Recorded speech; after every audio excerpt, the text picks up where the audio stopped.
আমার দেশের কত ধনী আল্লাহ পাওয়ার জন্য মাহে রমজান আসলে মক্কায় দৌড়ায়, মদিনায় যায়, কয় মক্কায় নামাজ পড়বো, মদিনায় নামাজ পড়বো। এক রাকাত নামাজে 1,00,000 রাকাতের সওয়াব, এক রাকাত নামাজে 50,000 রাকাতের সওয়াব।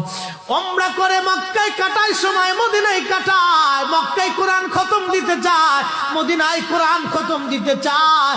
সওয়াব মাহে রমজানে অগণিত সওয়াবের আশায় ব্যক্তিগুলি আল্লাহর ঘরে হাজিরা দেয়, কিন্তু বাড়ির পাশে গ্রামের কত গরিব মানুষ টাকার অভাবে বাবা ভালো ইফতার করতে পারে না, টাকার অভাবে কত মা ভালো সেহরি করে রোজা রাখতে পারে না।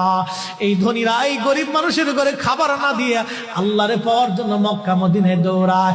আল্লাহ ডাক দেখো, বান্দা একবার মরে দেখ, কায়দা মতো জুতা দিয়ে পিটামো, আমার বান্দারা না খায় ইফতার করবে, আর তুই আল্লাহ পাওয়ার জন্য মক্কায় আইছো, এমন আল্লাহ আমি ধরা দেব না।